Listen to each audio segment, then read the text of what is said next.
I am an extreme sports enthusiast who loves surfing and paragliding. I have always dreamed of reaching a real paragliding paradise and enjoying the beauty and excitement there. In 2016, my dream finally came true when I arrived in Nepal. The country is known for its stunning paragliding terrain, so I was really looking forward to this trip.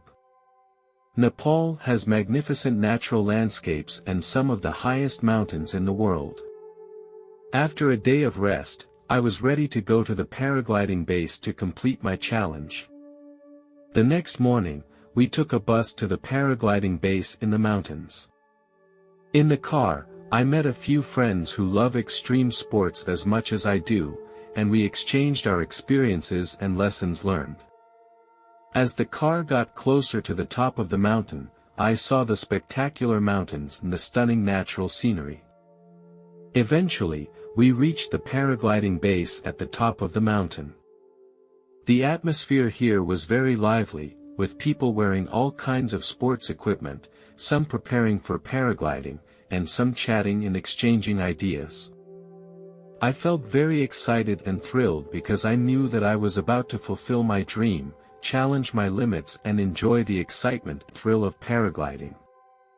After the manager checked my paragliding certificate, he arranged for me to go to the nearest takeoff point. Soon, I was flying in the sky. I was surrounded by spectacular snow-capped mountains and stunning natural scenery, which gave me a great sense of satisfaction. During my flight, I suddenly felt an undercurrent hit me, which made my paraglider start to become uncontrollable. This made my heart beat faster.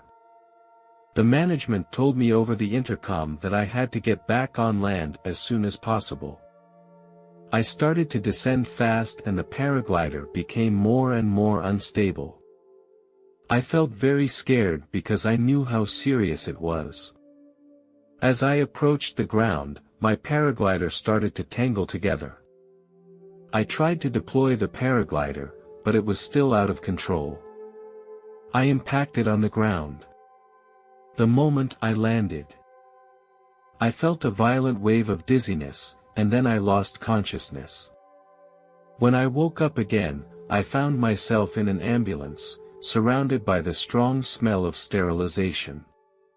My breathing had become extremely difficult and I was still coughing, even with a trace of blood. I knew that the situation had become very serious. In the ambulance, I tried to sit up, but the severe pain forced me to give up. I began to feel scared and wondered how serious my injuries really were. The paramedics kept asking me about my condition, but I could only barely answer them. My head was getting dizzy, and slowly I lost consciousness again. It was as if I was floating in endless darkness. I saw my own body. It was lying in the ambulance, its body trembling violently, as if it was under some great pressure. I felt like I was leaving the world and slowly began to lose my sense of reality. I felt an invisible force, as if it was trying to pluck my soul out of my body. In the process, my mind became unusually clear, as if I possessed an intelligence beyond human comprehension. Suddenly, I felt a powerful force, as if it was going to suck me in. In the next second, I found myself in the middle of a beautiful and mysterious scene. Majestic buildings and stunning natural scenery appeared around me, which left me in awe. The buildings were decorated with ornate carvings and beautiful arches, exuding an ancient and solemn aura. Around the building stretched a lush forest, where trees and flowers of various shapes and sizes grew.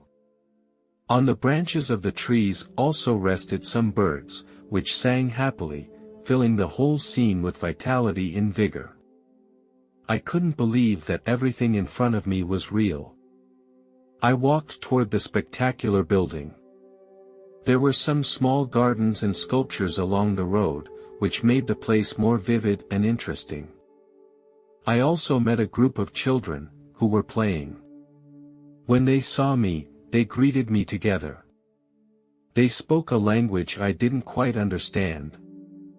Like a very old language. Although I didn't understand much, I could feel their friendliness. They also took my hand and showed me around the small village. I found the place very clean and tidy, and the villagers were very friendly and made me feel very comfortable and at ease. Finally, I said goodbye to them and continued my own journey. Finally, I arrived at the front of the building. It was a huge and magnificent building that looked ancient and mysterious. There were so many gorgeous carvings and patterns on the building that I felt as if I was in a fantasy world.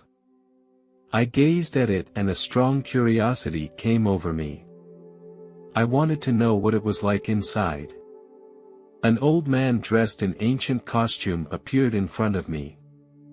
With a friendly smile on his face, he greeted me and asked if I needed help. I was a little surprised because I didn't know this old man. I answered his question politely anyway. The old man told me that the building was a library. There were many mysterious books inside. He invited me to enter the library with him. When I stepped inside this library, I was blown away by the sight before me. There were so many books inside that I couldn't count them. The books were neatly arranged on huge bookshelves. There were many people here, most of them reading or researching intently.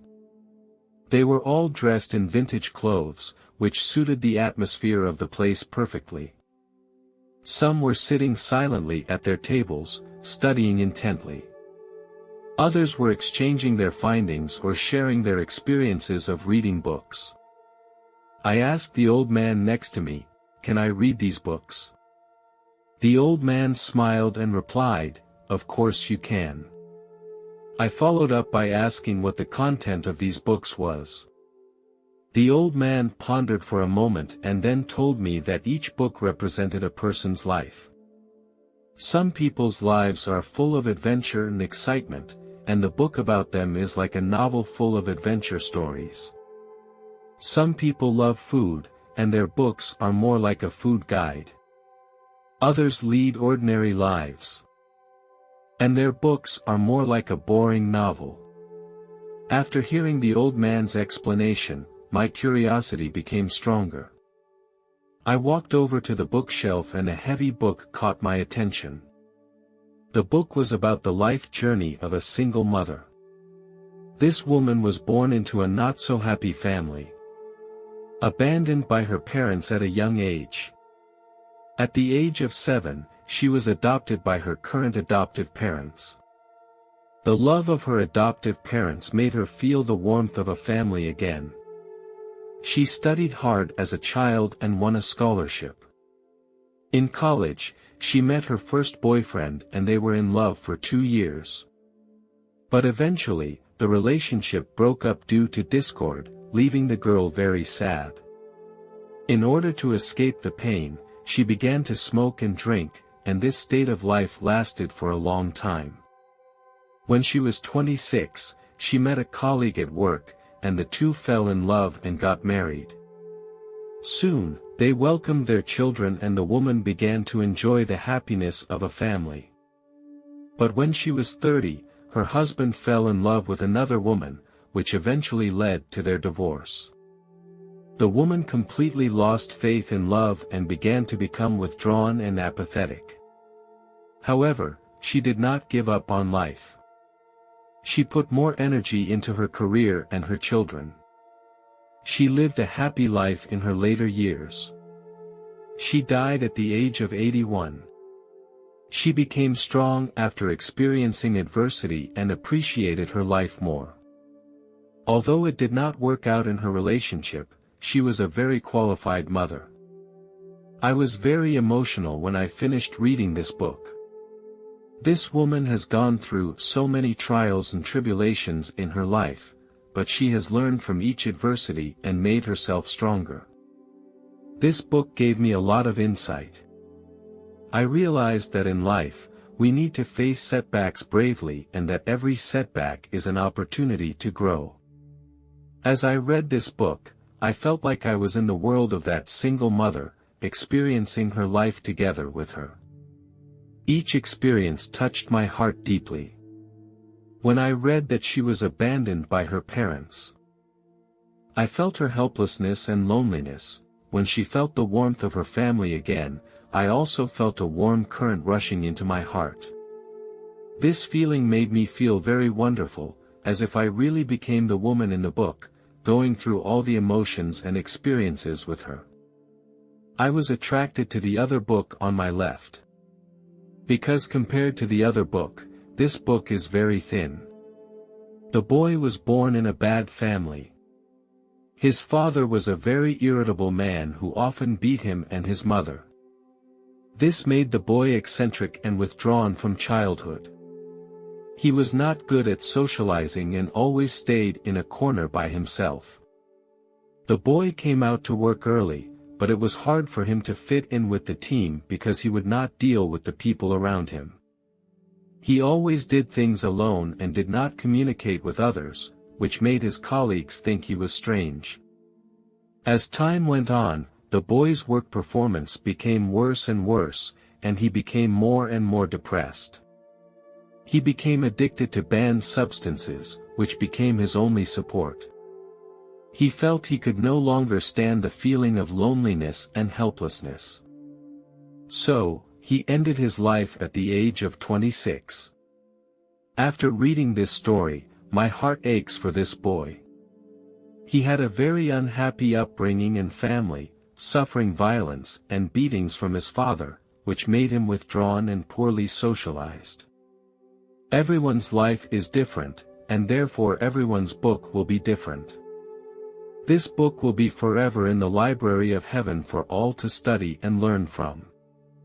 What is in these books depends entirely on each person's experience and choices. We should be brave enough to do what we want to do and not leave ourselves with regrets. There are so many things in this world that are worth exploring and experiencing. If we don't try, we may miss a lot of wonderful things. Let's cherish every opportunity to make our lives more interesting and fulfilling. When I opened my eyes again, I was lying in a hospital bed. This experience also changed my life completely.